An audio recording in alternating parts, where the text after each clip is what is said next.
ka hring nun thon thu bung som na ruat te thu soi chuan tu te mai po chumin barakhaya in thurual ni om hremin in chung lampanin an tlan chho dia ka siampuin upui te ko thuai thuai boka ke chu boya pom chungin ka din na ngaya ka lading renga ngai to na ka mang mu mal thei tlat lo kanuna mutha dam thumin thrila tangkhan hun tampola liam lo ani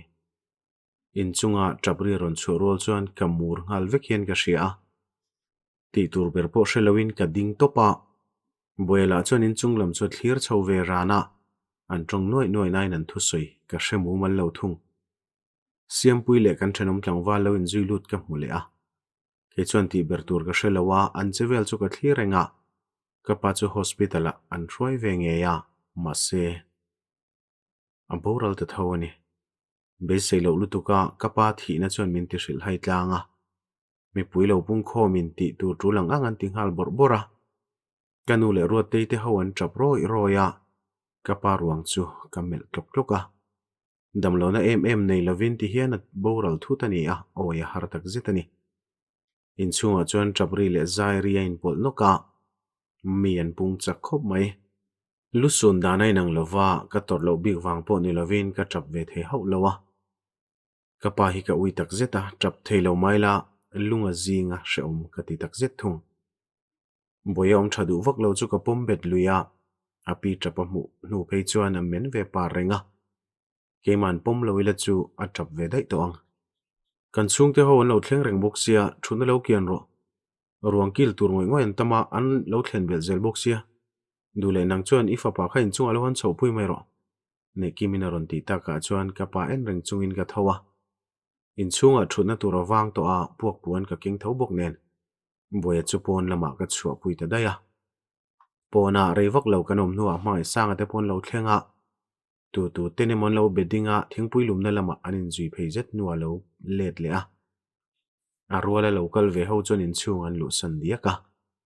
kil khata naw ka lo oi chumin ron muwa ka din na lama ron pana a mel ka mu chiang theilok lova meron din chilta ka chona mel ka lo en thuaya amit meng thim dul deuh rai te motor chuang zo hlim ti hriat taka samom zenei lo taka thur deuh te a jacket ban chu uluk lo zetin a thlep chho boka a chau mel tak zetani enga tinge ponai oma min ti a nei kimin ruang ki la phallo ti chini mang buk si lawa boya chu chuan lama mangin heya thadu lawa khati ta zoka amu hil to em tiamin zo pain ka hnung lama ron thlek vuta boila amu hila ni mai sia hlo ange ngein amu thil to kha lo lu puiro apuna ngai em kha ati deuh ngata arwala lu ka hre ema wangina mut nge huna ka lo lu tang ka ti a apom mel chia lo nartu chenom tro adikem ati a medang hriat ve hlauni kering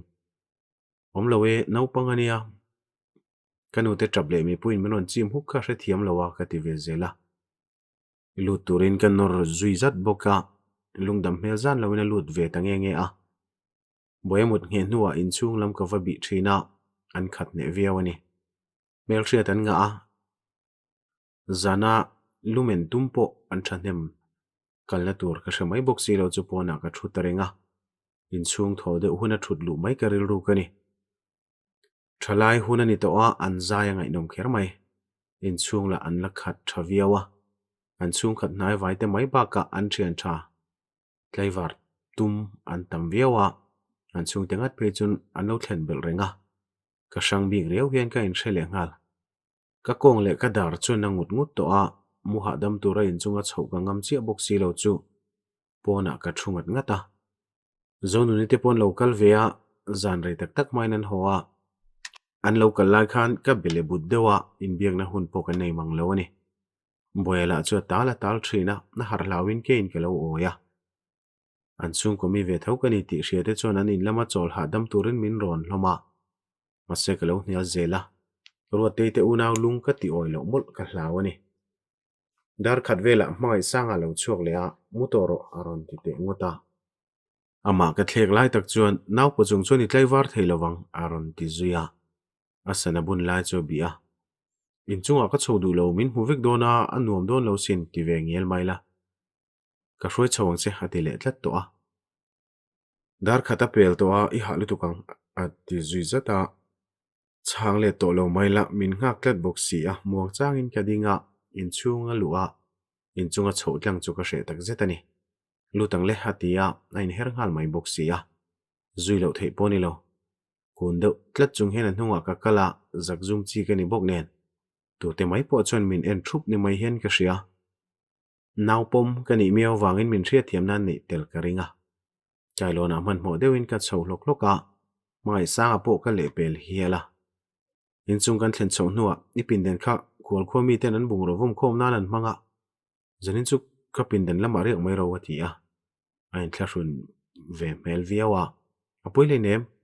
boya mut thei na chang om te chuan a boina turam chung le nem ka ti a an nui dewa nang poi mu veng chu ati maya apin den kan lu vele boya chu ka mut sok soka ka kong le dar na vel chu dam hal song songa tikhan lo mu ro hatia kal le ngal mai tum chu hre omi tingo tang chu tro nang phei chu mi pa om chuni ni boxia inti pachana ngai don boxi mase mi pa mingi putwang mai khan tra lo tur tina ni chuang lo ania mi pa te hian mei che te thin nuang thoi nei ve a mi tui hmanga nan na ti lan lo biak tur tina ni hau lo ania ka ti a am mi ta bui lova sen lova trap mi lo ani ti hria theya chuti chung chuan mi ta to na bak mu tur om chuang tlat si lo hun hreom bera ma chon lai hian a ha dam na thlen thei tu ni ka du a chu ka du na chuan keima le keima mak minin ti tir hial reng ani rin lok a ngei min chang le lova minon eni na nuya a chuak deuh nula mut pa in zai ri chu ka ngai thlarenga muthila har du khop mai ril ro wak thuya suang to na in hun liam to chui ki lo thei lova kapan en hian kan len thron rei hau lawa ma se ka ngai na viawa a ole a mel dam thlap mai te ni kimiten min soi chet boi boi chang po a ka thlawanga hau tlat thin te a fa kani lova anupui kanu fa po kani chuang lawa chutiang ani chung chuan min pom thlapa hein chung a hian kalen velo hlau em zoka katan chuan a hlutak zetani arwang ka kil mu mal velo te nuam lo ka ti a in thlashung viau lo ila chu ne kimi khan min hnar ma se ka umlui thawang kapa takani lo na hian min ti ti ma an chung khat nai vai ho mit me ka veng tel lo thei lo ani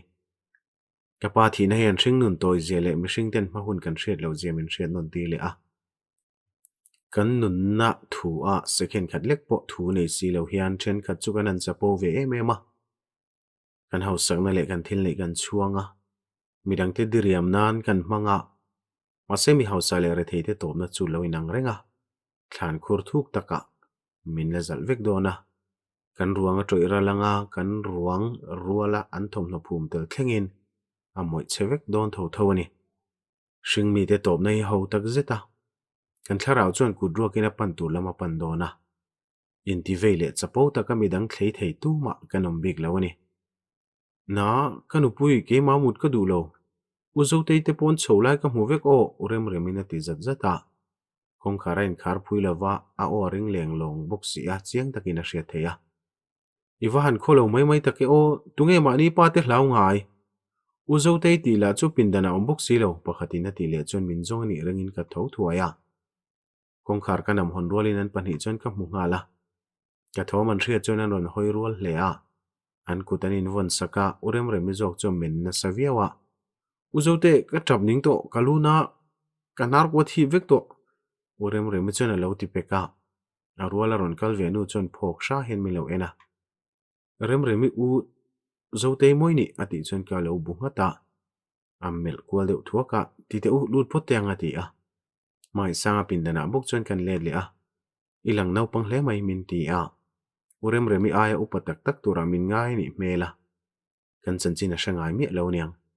kalo me ka ti a min zongin ka hria ka ting ha zat boka o zongani mayang chu rem remi hian muta du to a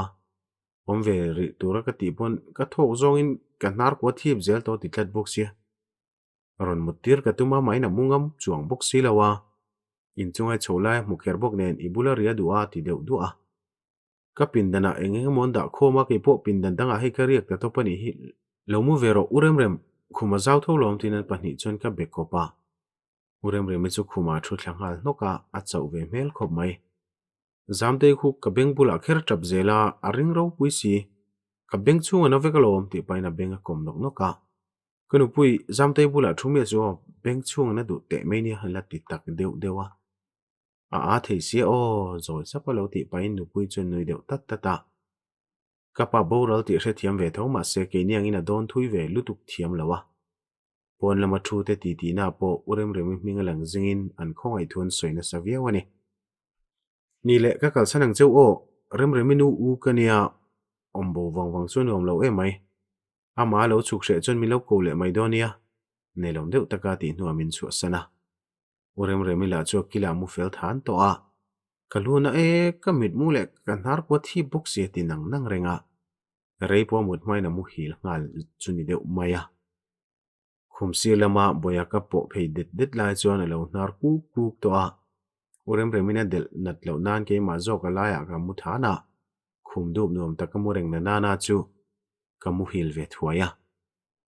ka hong hi thil rit deuina dela tho khar salu tuk chuan min ti har thuaya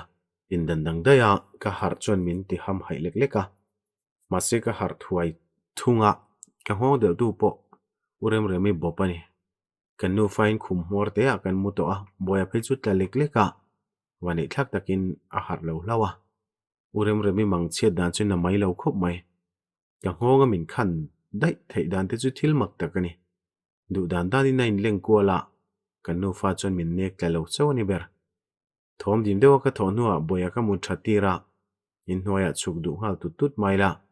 urem remi te mu chu thut chilin ka veng tari a abo pa lianang reng bok sia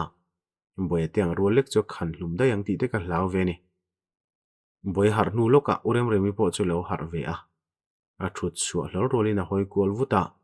aum na hriat chen nu chon a bekton tona dom chung meu hian uzote kaluna abung donia ati a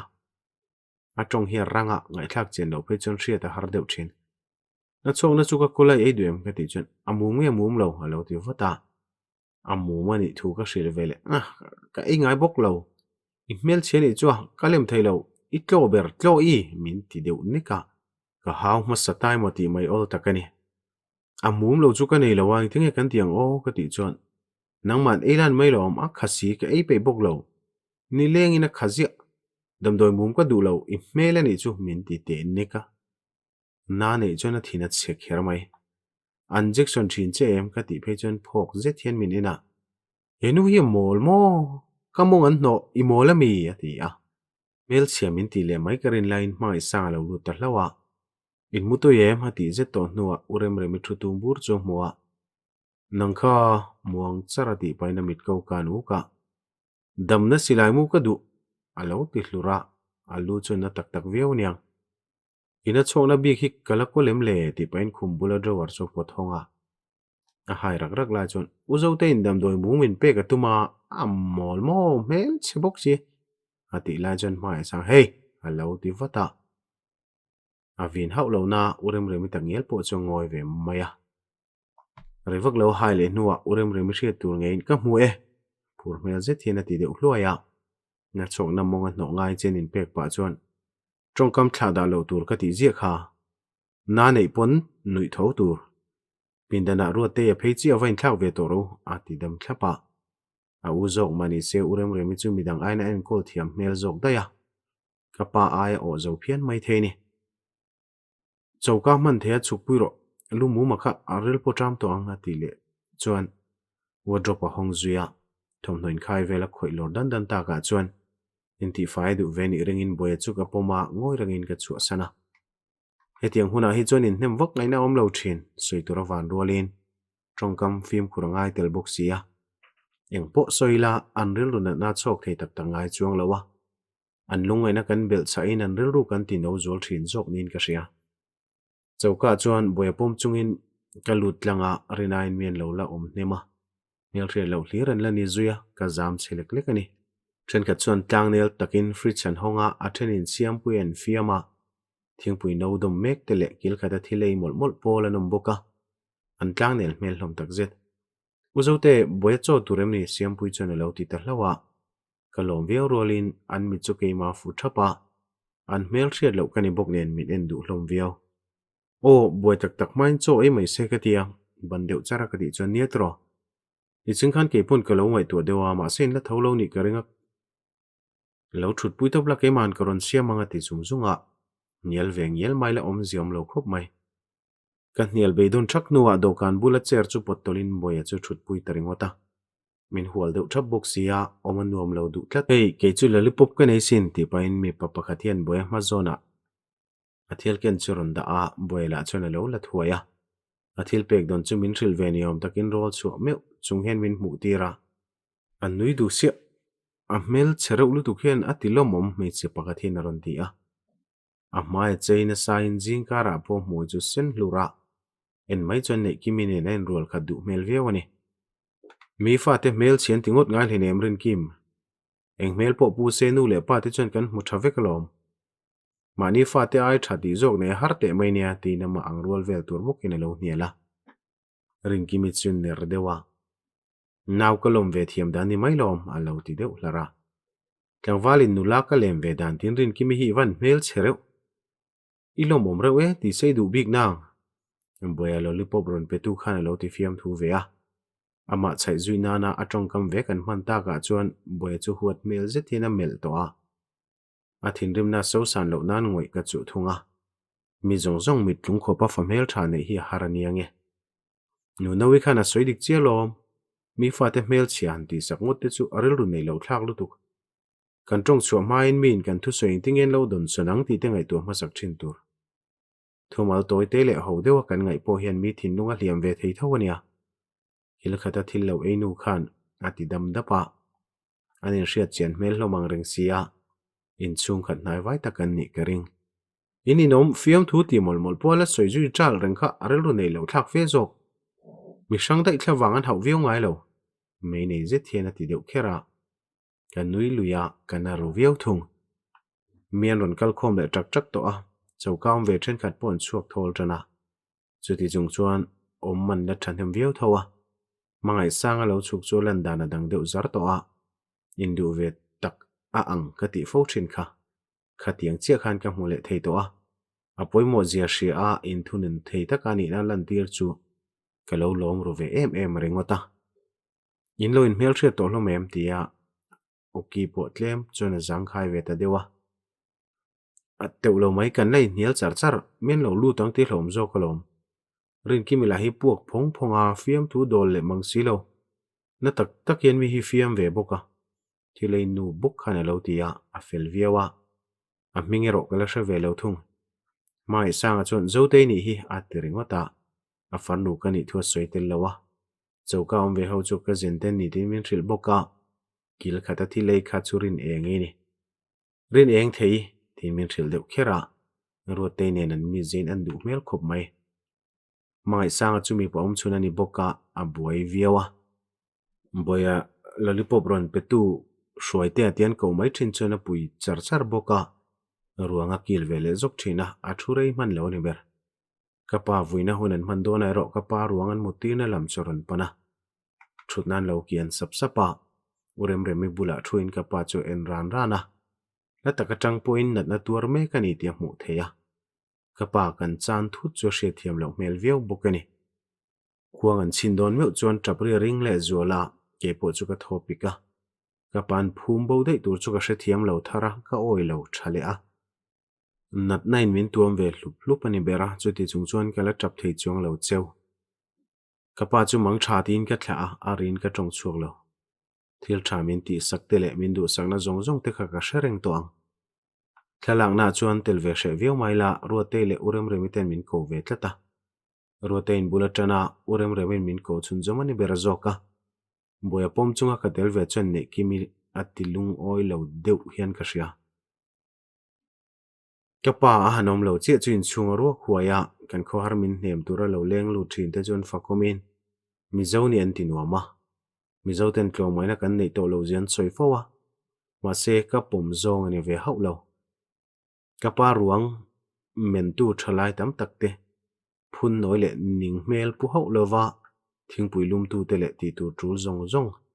ti a phevat va thau te kham mi zo ve kan ni kapa thlan lai tu te po mi zo thau an ni a until ti khat lo mai na ni lo chon eng tia soi tur nge ka hrelowa a tul wang ti rangot donila thlan le tu zia hrerenga thlan mual lampan tum hau lo an tama mi zo tlawng mai na hi la thi reng lova tlawng mai ve lo mi tlem te kan en big lutuk na lama mi tlawng mai tam tak kan hmu kan thin zawk ani in leng an trin tana mi khuala nei nual mai la in leng te te lo chuan khuwa har zual du khopa nei kimi le hmai sang ate mo phun na sang sot viawa she omna le har sana tam tak tur chunga ka pan lo din angai hlut care and care hospital en kol zui chon hu phur ve a kapang min ton hriat an langa ve lo ani hospital en kol zui zelan zuam lo lutuk po chon demom hran lowa masen ko watla an mo phuna ni to a kapa du dan ang nge ya an en kol zui angai ni mal somi pa pusa ya kha local ol lowa ni tin ne kimi le mai sang ate ron hu thina aum rei ngai lo thung kapa are ta wang mai sia in chunga chon nei kimin lala shotani ta bera mai sang le ro te om lo se chon kan re theile zol viawang kan nun phung po apa ngai chho theta kan kho har nai ro ala re hle theilawa kapa min kan lam fowa ro te phei chu fatlum berti taka a trap lai hi ka muru fowa rin kimile rin engi te miron omchil deu rota an mingai an teu ehma wang hen kanu phei chon lo hriat pol le thina a ko sual deu fo nge ni rong ka bol mol lain siam puin boya lo hraya naupang boi pui hin nuam matia cho hrai vel te chu le tlet thina kanu pona chet khal thei to lo boya po hen angai na a kanu ruat te le siam pui de hi chon an ria hran pui dai thei to ang mai sanga po le kha poi mo en fel pain chauka chona thu ve renga nar katum na salu tuk to ache son du ei lo alu lu tu khiti vak ngai na ka hre to lo ni ber nar eng ang maila adu hun te lo chon min kal san chuang lowang green tea hanlung te ya tu ya hal te mai nia rin kimin ron ti chuan ka hoile ta do kan ma lo thu fel than to a gesala ol lo loka a ol trep thok ka siam sak watang che ka ti chuan tu na tui hal to gas ol hunin nga tir chiam ni iti thei zong chu soi ngai lo ti zum zok ta che hati a vin khop mai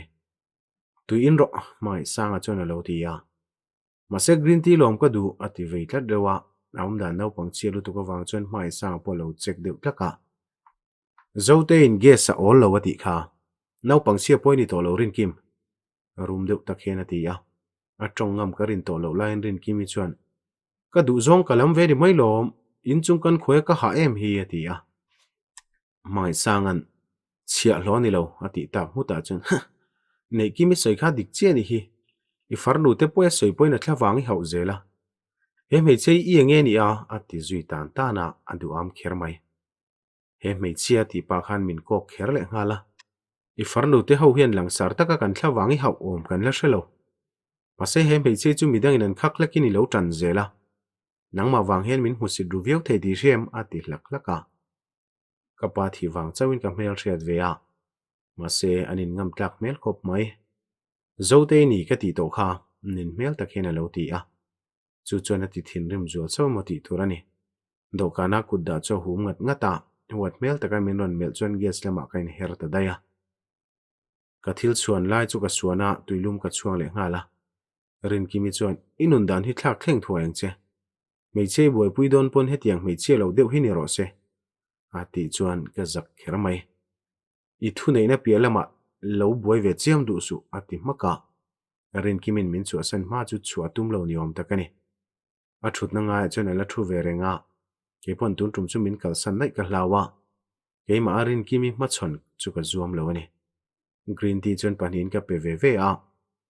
rin kimi chon min lo mel rang na sakhopa hein hi pa khan rem remi mingin da a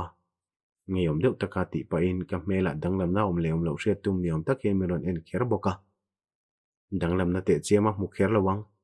ma ni en hai ko zo lo ber turania urem remi minga da chu rem hria ka ti lutuk zokani inin lama le to la thang tin mai sa chu phun sapa trong tamati ve deuh ta ni garing ro chung chang chu alo soi ve tur om lo reng bokani ma somi ron lan ta ka chon sil tur om ang chu ka sil zui ngal bor bora trong kam chetin reng ma min trong khum le main thiar fi hlim mai ka duni kanu le paten jan ria meron kil puiro senti chea karon kal wangwang ani hi tilang langa a tong ring lui vel chu nui zat lama kal mal somi ka hotalu tukhi mak ka inti khop mai sang này na ka mu dun la hian mak tak mai nuam lo ti na ka nei tlat zel le ngala thik thua chuan ka thi khau lo chu chu ka in thil thin dan ani ka man lo ti thil ro dam deuh thlap ina ti na a som tu tan chuan som zui zela cha kom lo khopang le kan in ron thleng phei man lo khopin enge buai nai ne ya ka som nai nar fo mai danglam vek to atia a tran le don ta rin kimi te green tea ka pek na no po chu seng lovin chauka tang chuan ka chuaka ka veng hok thei hialin ka hria siampui le boya ten lain chai nuina saboka min ngai ven lo lai tak chu chu in chunga ka chawa in bual har ka tuma tawel le thomno ka lak fel vek to hnuwa ka pindan kong khar chu ri khar kara ka kal ti ka hre chi a siampui na run ki ka ni ringin ka hong vata be silo dewin mangai sanga zo ka lo ni engei lo ti don ka ti chon tlang nel fashanin khuma chuna thuda ya karon rim che atia enga ka ti de ulwa anui hak thom ka hria ta ka chona fiam thu ti ka hre chi a khati zong han fiam thu tho je su ka ti zui hlaka din reng chon lai tru ta all book sia cher pakhat in hunga chon ke thuwa ke thun mai na ma hlat deuh tak thleng kan potol rama min la hel deuh ta da hrian na ka nei atia a uang le motin fiam let ka tuma ma sem mele ro chu thu tak thung ka pa thi na ya tuara akhwala harboka thlak le mel taka minen te chuan in hnemna turama moni karinga thildanga kailu lo sham ka tumani ka helo che hi tuna poi ma ka thut luo hi ka tia kan nui luina sa a hre thiam vek thawang ka du tak tak che ka ti to kha a ti tran le to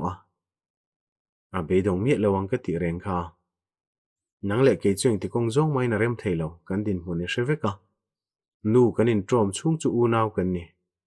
eduang hian om cheila chu kan mual pho viawang soisep kan kayanga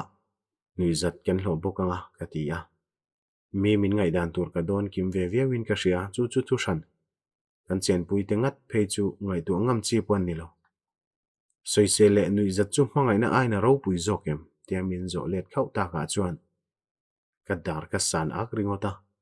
a ro pui zok lo zia ka hria ka soi chu ngam si lo ani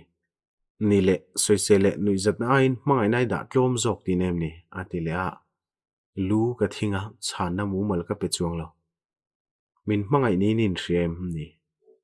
nui deuh chung hian ka zot leta mi kan vadu hian kan hmai ti na ni hleinem ka ti tel rama chu chu ka hre mi hmangai tur hen hun tamangai lo ti po ka hria ati chuan thokala haka lulul min ti ve ringota ke aina lulul dai zok chu ni hi ka pai ngai wanga min momo thar riawini em ka ti chuan a thlak ti hmel je thin anuya ka pa wanga ni lo ngai chu ka nga nge elom ma se ka pa wanga be sei thar le che ka ni lo karil ruput mang chu manang reng khalani huni na ti danglam ve theilawang ati a dik tak chuan ka hlawani lau ka nga lu tukhi ka hlau berpo ka soi chuak theilo zo I hlau na ka da bute ka ngai tu na hria niom taka ti chuan phok je thian ke na I hnaya ka mini danglam zia chu chu nang puni hailo I pom du lo mai zo kani in ring tok tak hian ati a om lo lai khan ka nga ya ril ru luat nei na cham zui venga ka ngai tu na sa thin ti chu phat ro na ni lawa masela ma se ti angai to china chuan fellow om ti na lo ni thin zanin chu bonus kan tumte reng chonen aziak tu hian min la thon